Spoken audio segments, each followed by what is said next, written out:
Buckle up, everyone, because today we're diving into some seriously mind-bending stuff. We're tackling Gödel's incompleteness theorems. Yeah, those theorems that basically say even math has its limits. Limits on what we can know for sure, you mean. It's kind of like a detective story where the culprit turns out to be Yeah. logic itself. And to guide us through this wild territory, we're using excerpts from a Spanish-language book all about Gödel and his work. So the book starts by painting this picture of a crisis in mathematics. Like back in the day, mathematicians were super optimistic. They thought, hey, with enough brain power, any problem could eventually be solved. Yeah, think about Hilbert's famous 23 problems, his to-do list for 20th century math. It's like, conquer this list, and you've basically conquered math. Right, this feeling of we can figure anything out. And to be fair, they had good reason to feel that way. Think about calculus, for example.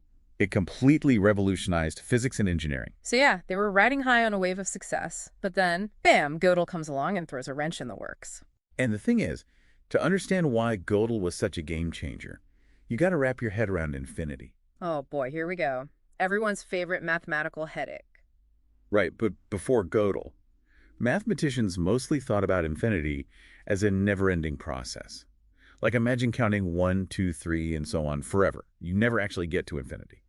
But you can keep going and going and going. So it's like a journey without a destination. You're always moving, but you never arrive. Exactly. And that's what's sometimes called potential infinity. Okay, that kind of makes sense. But then things get really weird with this guy named Cantor. He comes along and says, hold on a sec. What if we treat infinity not as a process, but as a complete object, a thing in itself? That's actual infinity, right? Right. And he even showed that there are different sizes of infinity. Wait.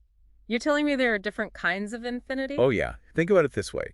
You've got the set of all natural numbers, 1, 2, 3, and so on. Okay, I'm following so far. And then you've got the set of all real numbers, which includes all the decimals and fractions between those whole numbers. Cantor proved that the set of real numbers is actually bigger, a bigger kind of infinity. So you're saying there are more numbers between 0 and 1 than there are whole numbers altogether. My brain just did a backflip. How does that even work? Wild, right? But that's the thing about infinity. It defies our everyday intuition. Okay, so I'm starting to see why Cantor was a bit of a controversial figure, but how does all this connect back to Gödel? Well, Cantor's work showed that math could get really abstract and complex. And it sparked a lot of debate about what's even acceptable in mathematics. Like, what are the rules of the game? Exactly. Some mathematicians thought Cantor was messing with the foundations of math. But he was playing with fire. Yeah, like he was opening Pandora's box and that all these paradoxes were going to come flying out. So there's this tension building in the mathematical world, and then into this scene steps Gödel, born in 1906, fascinated by logic from a young age. The book does a great job of painting a picture of him at the University of Vienna. It was this incredible hub of intellectual activity. Like a hotbed of philosophical debate. Exactly. Imagine smoky cafes, philosophers and mathematicians arguing late into the night, trying to grapple with these big questions about knowledge and truth. And Gödel was right in the middle of it all. Oh yeah, he even joined the Vienna Circle, this group of philosophers who are trying to figure out the limits of what we can know. Okay, that sounds intense. But while all this philosophical debate is going on, there's Hilbert over here trying to put math on an absolutely rock-solid foundation. Like he's got this mission to make math completely unshakable. Right. Hilbert's dream was to create a system where we could prove every true mathematical statement in a totally rigorous, mechanical way. So it's not just about solving problems. It's about knowing for sure that there are no hidden contradictions or loopholes anywhere in mathematics. Exactly. Hilbert believed in a kind of ultimate truth in math, a system so solid, so airtight, that it could withstand any doubt. And to achieve this, he focused on something called formal systems. Can you break that down for us? What exactly is a formal system? Think of it like a game with really strict rules. Hmm. You've got your axioms, which are your starting assumptions, and then you've got your rules of inference, which let you derive new statements from the ones you already have. So it's like a recipe. In a way, yeah. You follow the steps, and you get a guaranteed result. And Hilbert wanted to find the perfect recipe for all of math. That was the goal. A system where every true statement could be cooked up by following the rules. And the book actually gives an example of this, right? Yeah, it shows a formal proof for a very simple statement. 4 equals 2 plus 2. It's written out step by step, using symbols and logic. And it's super precise, right? Yeah, so precise that a computer could check it. Honestly, it looks kind of tedious. It is. But that's kind of the point. Hilbert wanted to take the human element out of it, make mathematical proof a purely mechanical process. Okay, I get it. So he's building this perfect system, this ultimate recipe book for math. And then Gödel comes along and basically says, hold my beer. Right. He drops this bombshell, the incompleteness theorem. And it basically says any formal system powerful enough to do arithmetic is either incomplete, meaning there are true statements it can't prove, or inconsistent, meaning it leads to contradictions. Wait, hold on. Even with a perfect set of rules, there are some mathematical truths we can never prove. That's the mind-blowing implication of Gödel's work. It's not about finding a better system or working harder. It's a fundamental limit built into logic itself. Whoa, okay. I think we just entered the twilight zone, but how did Gödel even prove something like that? It sounds almost impossible. Well, it's a bit tricky to explain, but essentially, Gödel found this really clever way to connect the structure of mathematical statements with their actual meaning. Yeah. He used a technique called Gödel numbering. Gödel numbering. Sounds complicated. It's actually a pretty simple idea. Yeah. You just assign a unique code number to every mathematical statement. So instead of saying 2 plus 2 equals 4, we'd have some number that represents that statement. Exactly. And the really cool thing is, he could then use these numbers to create statements about other mathematical statements. Like a meta language for math. Yeah, exactly. It's like Huh. he built a secret language within math itself. Okay, I think I'm starting to see where this is going. So Gödel uses this code, this Gödel numbering, to create this really special statement. The book calls it G. Right. G. What does G actually say? It's a little hard to wrap your head around. Yeah. But essentially, G says, this statement cannot be proven within this formal system. Whoa, wait a minute. It's a statement that refers to itself. Exactly. It's like a snake eating its own tail. My brain hurts. Yeah, a bit of a mind bender. But how does this statement G actually break the system? Well, let's say G can be proven within the system. Okay, let's assume that's true. If that's the case, then the system is proving a statement that claims to be unprovable. Which is a contradiction, right? Exactly. So if G is provable, then the system is inconsistent. It leads to a contradiction. Okay, that makes sense. But what if G can't be proven? Oh, then that means there's a true statement G itself that the system can't capture. Meaning the system is incomplete. Right. You can't prove everything that's true. So it's a catch-22. Either way, the system is flawed. There's no way to create a formal system that's both complete and consistent. And that's exactly what Gödel showed. Hilbert's dream of a perfect, airtight system for math, it's shattered. Yeah, it's kind of a blow to the whole enterprise. Mind officially blown. I need a moment to process all of this. Okay, deep breaths. So the book then goes on to talk about the second incompleteness theorem. And if I'm understanding this right, it's even weirder than the first one. You're not wrong. The second incompleteness theorem takes things to a whole other level. All right, hit me with it. It says that a consistent formal system can't prove its own consistency. Wait, what? You heard me right. A system can't look at itself and say, yep, I'm logically sound. Isn't that kind of a problem? It's a big problem. It means that to be absolutely sure a system is consistent, you'd need a more powerful system to prove it. But then that system would have its own consistency problem, right? Exactly. And so on, forever. It's like a never-ending chain of proofs. Yeah, it's like trying to build a tower to infinity. Hmm. You always need another brick on top. You can never actually finish it. Exactly.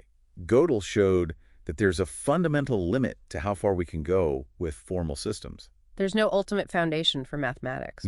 No bedrock to stand on. Which brings us back to that crisis in mathematics that the book talks about. Mathematicians were hoping for this grand unified theory of everything. This perfect system that would explain it all. But Gödel showed that it's just not possible. It must have been a huge shock. Like finding out the universe doesn't actually make sense. Yeah, like the rug was pulled out from under them. So where do we go from there? If we can't have absolute certainty in math, what does that mean for other areas of knowledge? Does it mean that truth is ultimately subjective? Those are the big questions, right? The book explores a lot of different philosophical interpretations of Gödel's theorems. Different schools of thought in mathematics had very different reactions to his work. Okay, let's dive into that a bit. The book mentions a few of them: formalism, Platonism, and intuitionism. Where should we start? All right, so we've got these different philosophical camps trying to grapple with Gödel's theorems. Like, how do we make sense of this idea that there are true things in math that we can't actually prove? Let's start with the formalists. They sound like they were big fans of Hilbert's program.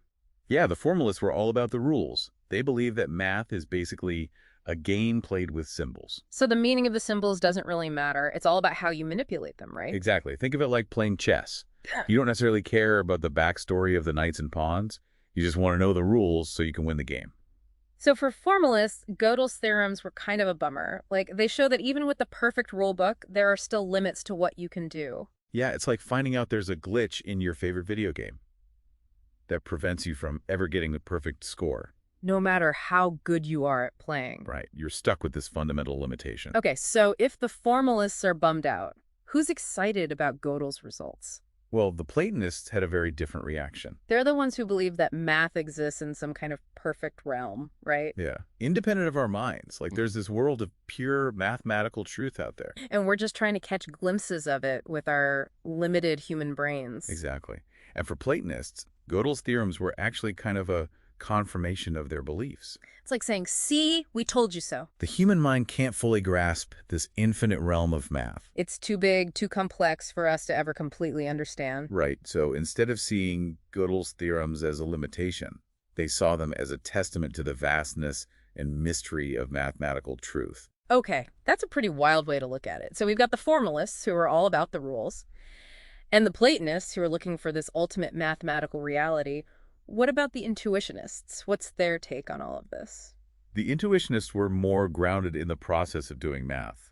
They believe that math is something we create, not something we discover. So it's like an activity, a way of thinking. Yeah, and for them, a proof is only valid if you can actually carry it out step by step. You can't just say something is true. You have to show how you got there. Exactly. And the intuitionists saw Gödel's theorems as a vindication of their views. Like, it showed that you can't just rely on pure logic and formalism. You need intuition, you need creativity, you need a more hands-on approach to really understand math. It's amazing how one set of theorems can lead to so many different interpretations. It really highlights the human element in mathematics, how our philosophical assumptions shape the way we see the world, even the world of numbers. So where did Gödel himself fall on this philosophical spectrum? It's hard to say for sure, but the book suggests that he leaned towards Platonism. So he believed that math has a real existence outside of our minds. And that his theorems were basically showing us the limits of our own reasoning. Like we're peering into this vast, mysterious world. And then we can only see a small part of it. Yeah, it's kind of humbling. But also incredibly exciting.